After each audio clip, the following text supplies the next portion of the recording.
On tonight's episode of Moonshiners, the ingenuity of the local shiners is on full display as the guys show off some mighty fine redneck engineering skills in our exclusive clip. Mark Rogers and Huck are routing spring water from up above and into a clever zigzag of troughs, open pipes, and hollowed-out wood. The two are routing the water to their barrels to get ready for the mash and the distilling of their precious moonshine, which is an unaged whiskey with ultra-high alcohol by volume, ABV levels. Mark is coaxing the water via gravity and smart placements of these rudimentary wooden pipes in what they call redneck engineering, as Huck is thrilled that the water makes its way down, and it looks pretty clean to boot.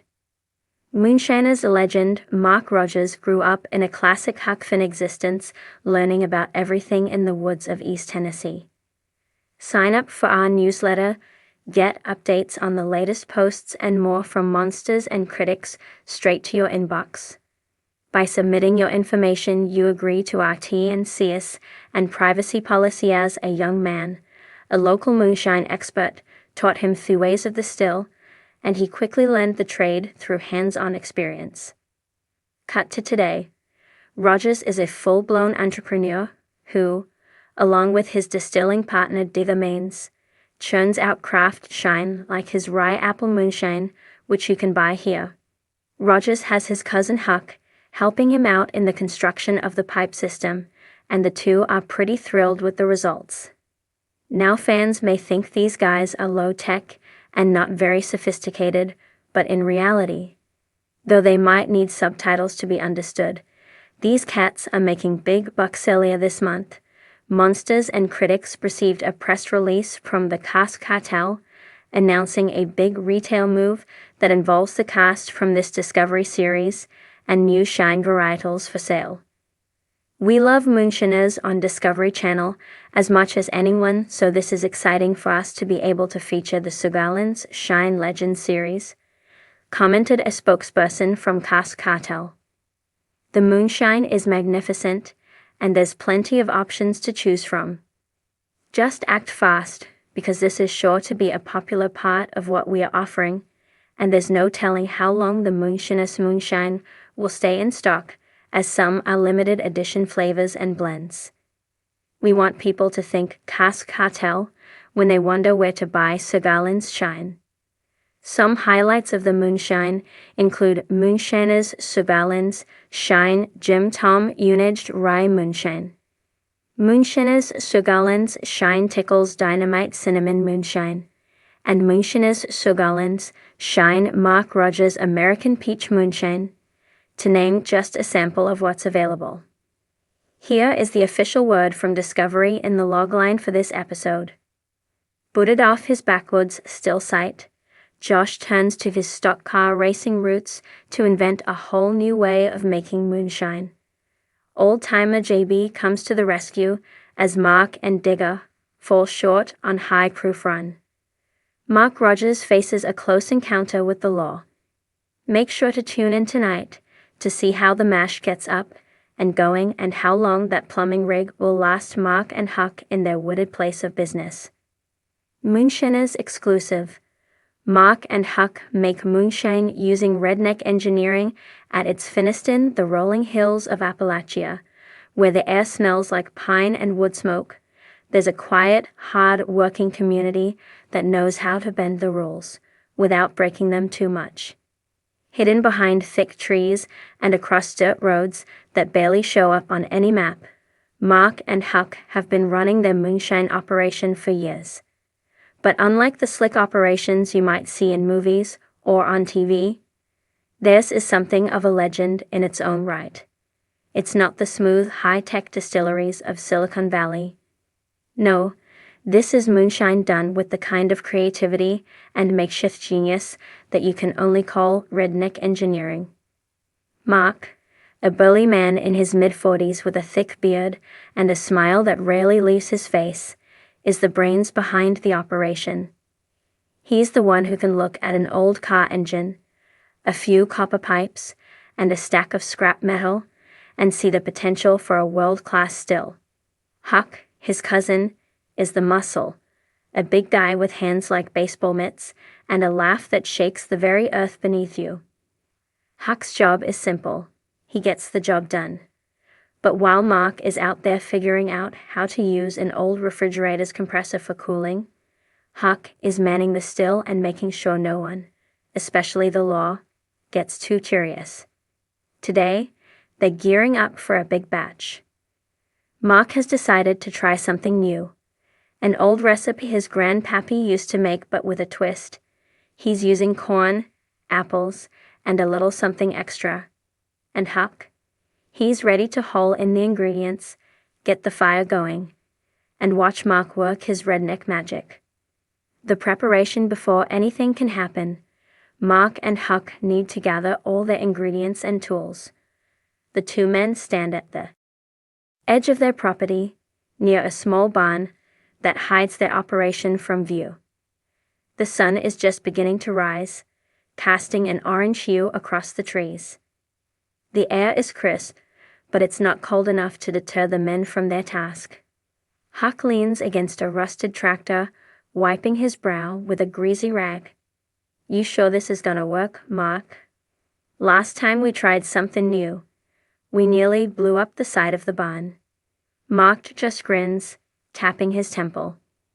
"Got it all figured out, Huck. Trust me. We've been making moonshine the same way for years, but we can do it smarter, more efficient. Redneck engineering, baby. And that's how we're gonna make the best shine in the county." Huck scratches his chin. "Well, if it don't involve making that smell like last time, I'm on board." Mark just winks. "This time, we're gonna make sure it's smooth, like velvet. Let's get the corn." They make their way to the old barn, where an array of makeshift tools and old, repurposed equipment are scattered around. There's a cement mixer that's been converted into a mash tun, a row of old glass jugs that have been scrubbed clean and are waiting to be filled, and a barrel that will serve as the fermentation vessel. And of course, there's the still. Mark had picked up an old copper kettle from an estate sale a few years back. It wasn't much, but with a little elbow grease and some ingenuity, it had been turned into a beautiful still, complete with a water-cooled condenser made from some scrap copper piping and an old garden hose. A rusty metal barrel had been turned into a makeshift boiler. Huck didn't ask too many questions about how it all worked, but he knew enough to stay out of Mark's way. "I'm telling ye, Huck, this here is the best end setup we've ever had," Mark says with a nod, slapping Huck on the shoulder. "All we need now is to get the corn and apples in the mash, let it ferment, and get to work distilling." They head out to the backwoods, where a small cornfield has been planted. It's not much, just enough to keep them supplied with the grain they need for their mash. As Huck pulls the stalks from the ground, Mark takes a step back, surveying the land. "We're gonna make something special today, Huck. Special." The mash back in the barn, Huck starts crushing the corn with a hand-powered corn mill, the old wooden contraption creaking as the kernels are ground into a fine powder. Mark grabs a few bushels of apples from a nearby crate and starts to peel them. There's something about the combination of corn and apples that always works for their moonshine.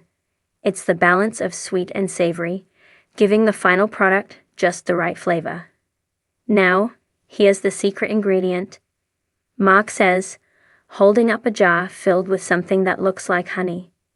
Huck leans in, sniffing it suspiciously.